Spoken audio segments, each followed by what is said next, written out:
Halo para siswi yang terkasih, apa kabar kalian? Semoga kita semua dalam keadaan sehat dan sukacita. Pada kesempatan kali ini, kita akan belajar tentang hubungan gereja dan dunia. Apa itu gereja? Apa itu dunia? Mari kita simak bersama.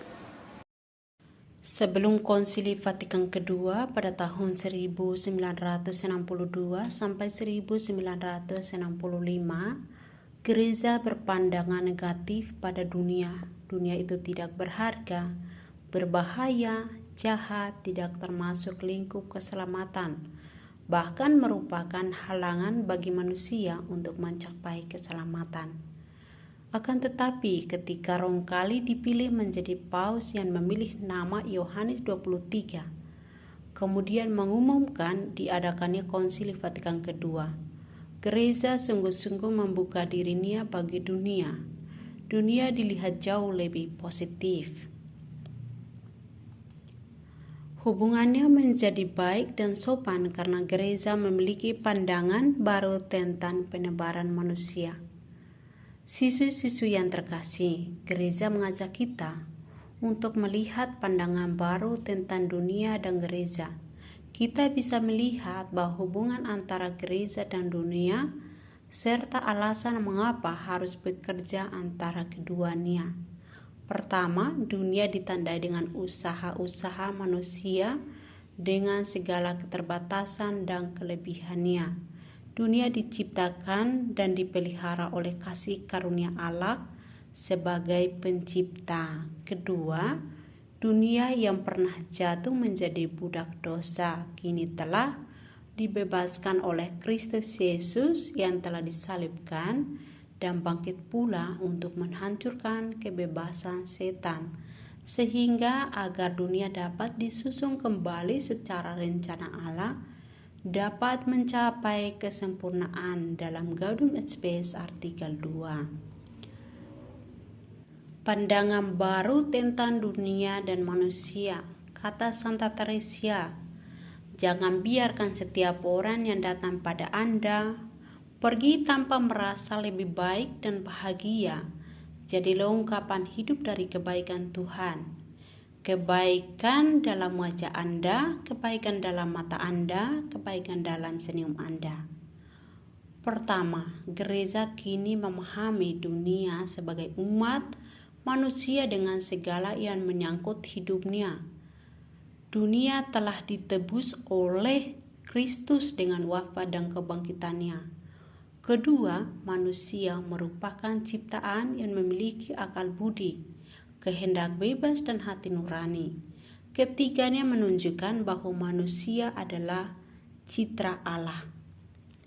Manusia juga dilihat sebagai makhluk masyarakat. Allah yang memelihara segala sesuatu sebagai Bapa menghendaki agar manusia membentuk satu keluarga dan memperlakukan seorang akan yang lain dengan jiwa persaudaraan.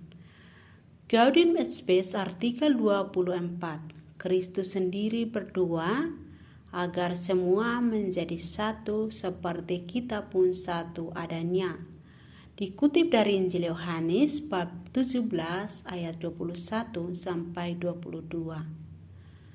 Nah, ini semakin menjadi puncak bagaimana hubungan gereja dan dunia harus kita wujud nyatakan secara sungguh sebagai orang Kristiani. Kita sebagai orang muda dan makhluk sosial, yaitu saling membutuhkan satu sama lain. Kita belajar peka terhadap sesama yang miskin dan menderita di sekitar kita. Bagaimana kita menyikapi dan menghadirkan karya keselamatan itu dalam kehidupan sehari-hari, mulai dari lingkungan dan mereka yang kita jumpai. Hal penting menyangkut tentang hubungan gereja dan dunia. Pertama, gereja poskonsiler melihat dirinya sebagai sakramen keselamatan bagi dunia. Gereja menjadi terang, garam, dan ragi bagi dunia. Dunia menjadi tempat atau ladang di mana gereja berbakti. Kedua, dunia dijadikan mitra dialog. Gereja dapat menawarkan nilai-nilai Injili dan dunia dapat mengembangkan kebudayaan, adat istiadat, alam pikiran, ilmu pengetahuan dan teknologi sehingga gereja dapat lebih efektif menjalankan misinya di dunia. Ketiga, gereja tetap menghormati otonomi dunia dengan sifatnya yang sekuler karena di dalamnya terkandung nilai-nilai yang dapat mensejahterakan manusia dan membangun sendi-sendi kerajaan Allah. Teman-teman, slide berikut Suster mencantumkan sebuah video tentang Paus Fransiskus kunjungan ke Irak. Maksud dan tujuannya akan teman-teman mengetahui dalam isi video tersebut. Tugas gereja adalah melanjutkan karya Yesus, yakni mewartakan kerajaan Allah kepada seluruh umat manusia. Kerajaan Allah baru terwujud secara sempurna pada akhir zaman. Tetapi kerajaan Allah harus mulai diwujudkan dari dunia ini. Misi atau tugas utama gereja bukan pertama-tama menebar agama, tetapi kabar gembira, yaitu kerajaan Allah yang sesuai dan mengenai pada situasi konkret manusia dalam dunia yang majemuk atau beraneka ragam. Untuk maksud ini, setiap warga gereja harus menjadi pelayan kerajaan Allah. Artinya harus berusaha dengan segala macam cara untuk mewujudkan nilai-nilai kerajaan Allah di tengah masyarakat. Santa Teresa dan Paus Fransiskus menghadirkan karya keselamatan bagi gereja dan dunia. Kita dapat melihat tujuan Paus Fransiskus melakukan kunjungan ke Irak adalah menjalin rasa persaudaraan, kerjasama, dialog, solidaritas, keterbukaan, keadilan, hormat kepada hidup, serta memperjuangkan masyarakat yang memeluk agama Kristen yang telah mengalami penganiayaan. Paus Fransiskus mengajak umatnya membawa damai dan wajah Kristus yang sukacita bagi semua orang. Apa yang telah Paus Fransiskus lakukan demi keselamatan dan melanjutkan karya Yesus, yaitu mewartakan kerajaan Allah, membawa damai dan rekonsiliasi kepada sesama manusia yang pernah jatuh karena kepentingan pribadi masing-masing. Kemudian Bunda Teresa juga memberikan diri yang total melayani sesama yang miskin dan terlantar, tanpa memandang perbedaan suku, ras, agama, dan budaya, karena karya keselamatan bagi sesama diutamakan. Dokumen Konsili Gaudium Spes artikel 3.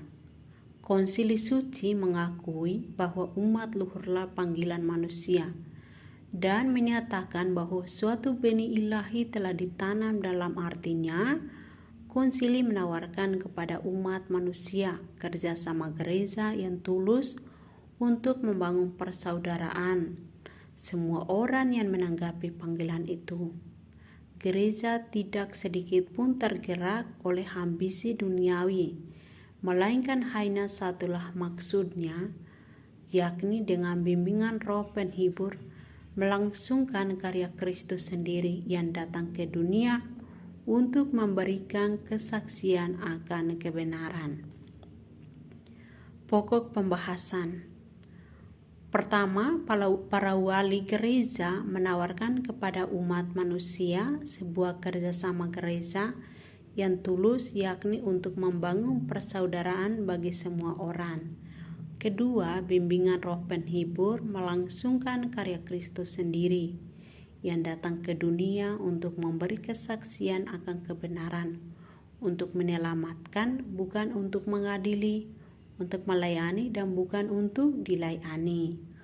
Perkembangan dunia di segala bidang sesuai dengan kehendak Tuhan. Manusia dipilih untuk menjadi rekan kerja Tuhan untuk membangun dunia yang semakin baik bagi setiap harinya. Tugas gereja yaitu melanjutkan karya Yesus, yakni mewartakan kerajaan Allah kepada seluruh umat manusia kerajaan Allah baru terwujud secara sempurna pada akhir zaman. Tetapi kerajaan Allah harus diwujudkan mulai dari dunia ini. Para siswi-siswi yang terkasih, kesimpulan dan rangkuman dari keseluruhan materi dengan tema hubungan gereja dan dunia.